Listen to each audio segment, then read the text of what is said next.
Hello, and good day, everyone! Welcome back to Sorolla's Tavern with another chill talk with Jasoya here, where the topics that we're going to be talking about is essentially just two. I think this is going to be kind of a rather quick Sorolla's Tavern. It's just been a while since we kind of had to talk or do an updates using Sorolla's Tavern, and so I wanted to revisit here and talk about topics of Windows 11, as well as the continuation of the glitch tutorial proper. So, Windows 11 is going to tie right into that. So, as of today, I believe today's the day, Windows 10 will no longer receive any updates, nor will it any further updates. And basically, as time goes on, Windows 11 will essentially, I guess, become less safe, and then more or less safe, and then more or less safe, and increase the odds that my computer and whatnot will be hacked or whatnot. And I would hate for anything to happen to the progress that I have currently with everyone here watching, as we make progresses with, let's see here, progress with the ambient tracks, which we have basically making a lot of headway and focusing on the Shadowmire. Kind of interesting with that in regards, but we'll talk more about that. We might even include some ambient updates and whatnot towards the end of this. But for right now, Windows 11. So I went ahead and looked at everything that I currently use for the glitch tutorial. Everything I currently use for all of my videos, and everything else in that regards, and it seems like everything is essentially fine. The only one thing that I do actually still use quite a bit, which very outdated technology, I believe back from Windows 7, is the Microsoft Movie Maker. I still use that. I use another built-in software here, use an HD Movie Maker Pro, but there's just some things that the Movie Maker allows me to do that the other one does not. And vice versa between the two, like being able to include stock images of pictures or whatnot while the video is playing. I can do that with the HD Movie Maker Pro, but not with the original Microsoft Movie Maker.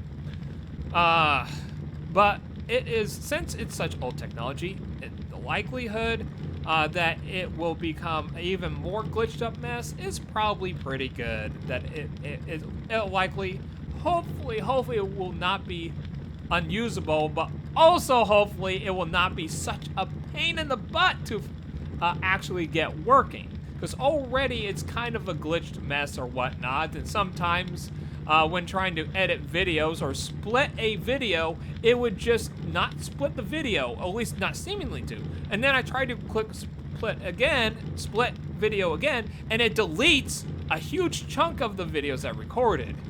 I have to do kind of a roundabout technique to try to preserve all that, such as scrap the current video and try to re-upload the video that of the split file that I'm trying to do to then split the video there. Again, a lot of this stuff could probably be really resolved if I were to actually have a video editing software that not only includes some of the features of these two that I use, and just includes them with other additional things that I could actually do in editing or whatnot.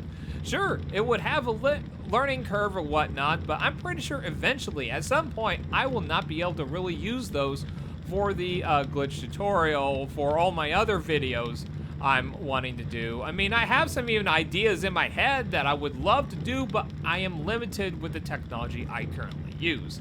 I'm one that's not like a lot of change or whatnot, and so going out of my way to learn something new, especially how much I would need to learn to actually utilize it properly, it's like, oh, that's too much effort. That's too much effort. I'm the type of guy that when even making a schedule on a calendar, will go, oh, that's too much effort. I'll just wing it with my head. And then oftentimes I would forget certain small things in between. And it's like, oh, Oh, you messaged me that? Oh, I do remember you messaging me that about something, that event that was going on today. I'm terribly sorry. I won't be able to go to that because other things happen. Oh, in any case, the Windows 11, I am going to be upgrading to that because we have a nice, wonderful video that I shared with you earlier. I forget which video in which I shared that in regards. I think there's 2 of them that I mentioned. That there's a YouTuber that uploaded a video that does a tutorial about how to play or set up and play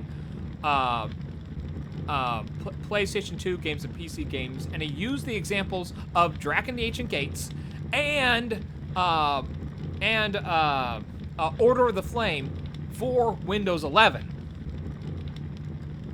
I mean, I could go into tutorial with something that Windows 11 for other games, but since he's doing the Drakan the Ancient Gates and all that, and it looks pretty darn good, I am going to definitely follow that step by step, and hopefully that will actually work out for me. The only thing I'll need to work into that will probably be the Gameshark codes. I kind of currently forgot what the name is, but it's on one of my episodes where the thumbnail is the fairy, the bride, and the test room. Is I shared where you can do the Gameshark codes, though I'm not sure it's updated for Windows 11 or if it's or it doesn't need to be because it still functions the same way. I think I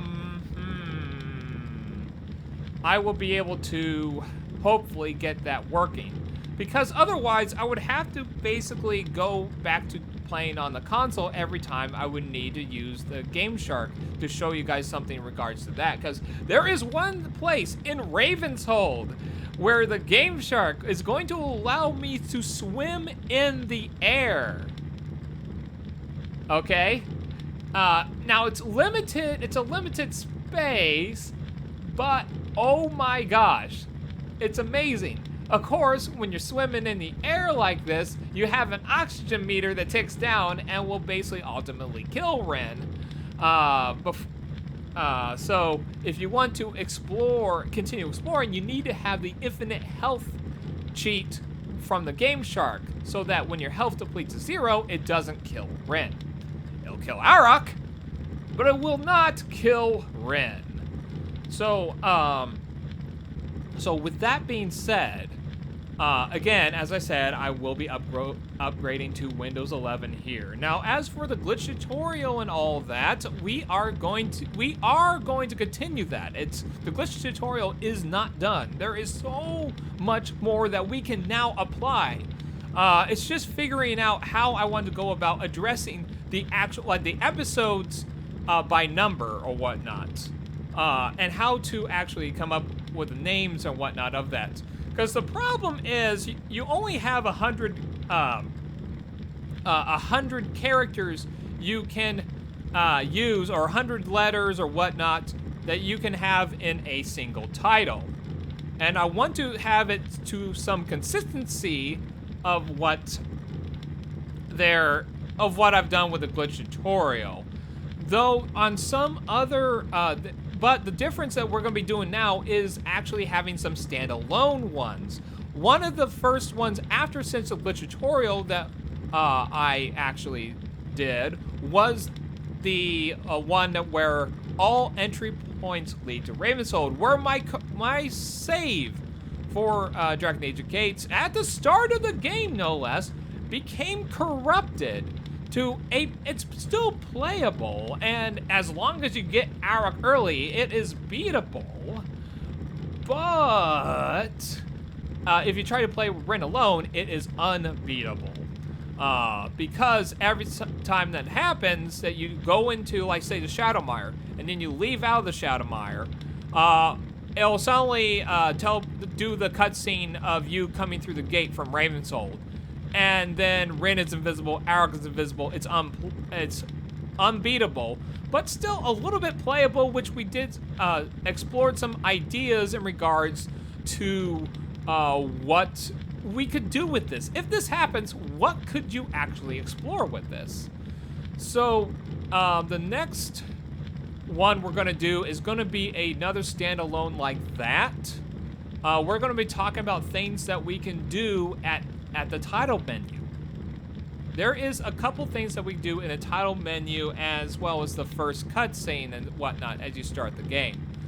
As well as a secret thing that I discovered long ago when I was speed running the game, and at that time I was so focused on chronological order or whatnot, I was thinking that, oh, I'll save this for later, and then I'll reveal it once when we complete the grid tutorial and come back to that, because that's a little out of order. Oh, I really wanted to go back in time and just kind of slap some sense into me and shake me violently. It's just like, go and just upload the video as a standalone thing.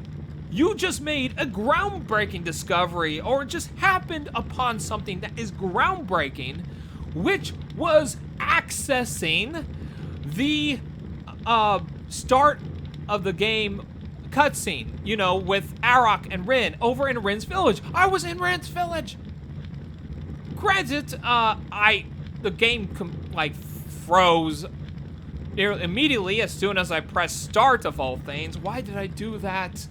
It just crashed the game. But regardless, it had a nice backdrop. The first visual glimpse of Rin's village from a what is it, third person? Is it third person with a camera in the back?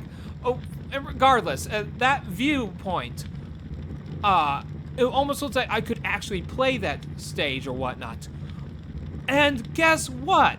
That save was destroyed, deleted, corrupted. I don't know what happened to it. All I know is when I transferred, this was from my older laptop, and the stupid hard drive kind of went kaput on me, and I thought I transferred everything over because the laptop was warning me about this, that it was having an imminent failure. And that was one of the ones that did not transfer. I had this. All I had to do was just share it. You know, just like, hey, look at this. I'm actually in Rin's village, and I accidentally pressed start button, which hastened the crash of the game, but I was in Rin's village. It would have been our first glimpse, at least. We would have a direction, too, of, oh, is Rin, which direction is Rin facing? North, south, east, west? Whichever direction, what is it? What does it look like in that direction? It would give us some idea of maybe where Arok is positioned and all that, and the cutscene and whatnot. Ugh.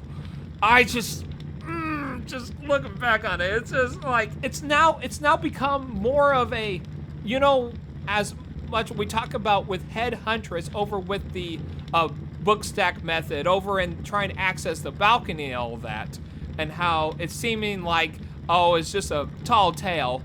I now have my own essential tall tale now, because I am having trouble trying to get back there. And it's also in a more, it's not a convoluted way, but it's a very tedious way, because it involves crashing the game, which then if you fail, you gotta reset the game, try again, crash the game again. Attempt to try to crash the game, I should more say. But each time the game crashes and you fail to get there, you gotta load back and try again. And when you're using the console and all of that, I'm not sure how it will work with save states if I were to go with Windows 11 and actually get everything working there. I'm not sure how it will work with save states, but oh my gosh, having to turn off the system, turn it back on, try again, and repeat that whole process if I mess up. Oh, it would have been so much easier if I just showed you guys back when I was doing speed running for the game. How many years ago was that when I did speed running? Was that like 8 years ago, 7 years ago? I forget how long that was. But oh my gosh, I mean, I could look at it right now, but oh my gosh, We will talk more about that when I get to editing that episode and uploading it to you guys. Oh my gosh. I cannot apologize enough for my own lack of foresight or whatnot.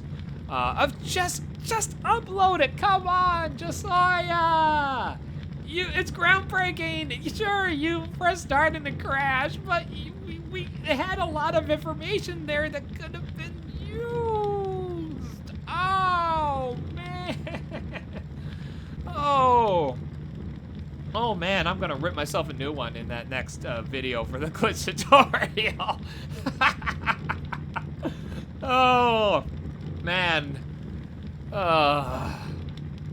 But again, we'll talk more about that when we continue that. So, I'm not sure in terms of what we are going to label such. I know for the standalones, we're going to do the exact thing that we did for all entry points lead to Ravenshold, where Drakan Age gets glitch tutorial, quotation marks, and it just gives you a title. With the quotation marks on this one, it would be like tricks that you can do before the game or something like that, before the start of the game. I'll try to reduce that title length a bit more, but it's going to be something similar, just like the all entry points lead to Ravenshold. I also will be doing a glitch tutorial standalone of how to do the Rin-only playthrough. Basically what you need to know. Aside from my video of part 0 of my Rin-only attempt, beating the game with Rin alone.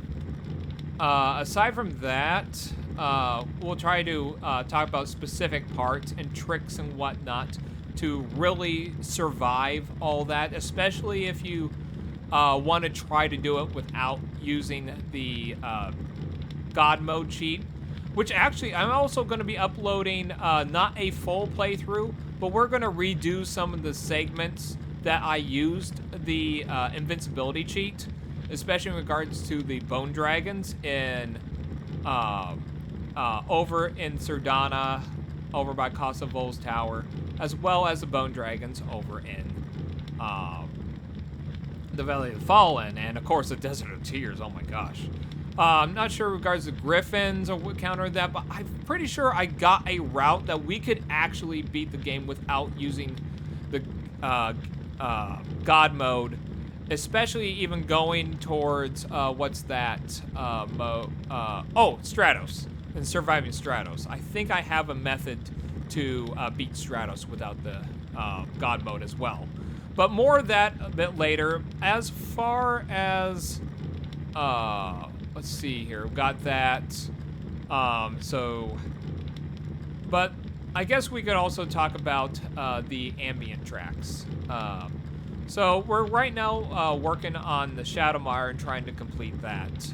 I'm not sure if I think I might continue to Shadowmire. I'm going to try to see if the sound quality is going to be a bit different, because I'm not sure, because you might have noticed that the volume level of all of my ambient tracks is rather low in comparison to other audio track or OSTs that are on YouTube. So it's rather quiet by comparison. You got to turn up that volume a bit. I'm going to try to keep that consistent, because it would be very kind of jarring if we were to like do a shuffle mix. If you like were to shuffle up the ambient track videos, you have one that's playing a low volume, then all of a sudden a loud volume one just kicks on and it just hurts. Might hurt your ears or just catch you off guard and needing to turn down the volume. I hate those experiences myself, and I'm sure some of you do as well. It's rather unpleasant, and sometimes you have to even exclude that video from the playlist so you can avoid that sort of experience altogether. I am trying to just figure out some ways of ambient tracks there. I know you guys are hoping eventually with me to get to the Adrian Isles and it's in the Crystal Caves, which we'll eventually get to. Same thing with the Northlands, the Ravenshold, and the Northern Tundra, Shiverbane. We'll be getting to those eventually. I just figure out that, you know what, since all I have to do is enter into sight mode to really get the ambient tracks so we can eliminate Rin's sound effects altogether, her idle animation and everything. Because before I had to hold X and have her crouch and just be in that position, which revolves me sitting there doing nothing except that for the next 10 minutes or so. But I can just go into sight mode and that solves everything in that regards. I just need to, all I can do now is when I go into sight mode, I'll just watch an anime or whatnot, watch a show. Because again, it easily, I'm able to get those those ambient tracks for you guys without much effort on my part, which makes things go a bit faster. Because I do love watching my anime, my shows, and all that. And sometimes I binge, which would basically take away from my recording or whatnot, because I'm focused on watching my shows or whatnot. Again, this channel is all a hobby for me. So other things may take priority. Even my other hobbies that I do have may take priority over that, as I take either a brain break or I just want to binge. Whichever the reason is, this channel is a hobby of mine. But I will try to keep those uploads coming. So now that I can just use sight mode to do that, I can just click sight mode, put the controller down, and do other things. Go get lunch or something like that. So it's a lot easier for me to actually get those tracks going. And all I have to do is just go into my video editor and convert everything to an audio file, and then use... I then use, thankfully, Introverted Owl. I love the variations of the dash that you discovered, particularly of the first-person view, because I am able to generate all these wonderful pictures, which, of course, are of not the best quality, because my recording software and all of that is not really optimal. And which I think I'll be able to get much better pictures and whatnot to use in those videos in the when emulating the game on PC. So, with that being said, I think that's about it. That about covers all I wanted to give you guys for an update. There's going to be another update regarding here coming in the near future, probably towards the end of the month. Just another chill talk here with Desoya in the Tavern. Now, as for me, I'm gonna drink a nice potion here, but I am also gonna drink this one here to make myself invisible, because I need to make my getaway and not pay my bill. So, with that regards, I will see you all in the next video, and potentially playing the game on the PC. So, like, comment, subscribe, and as always, have a great life, everyone. Five finger discount. Let's go. Woohoo!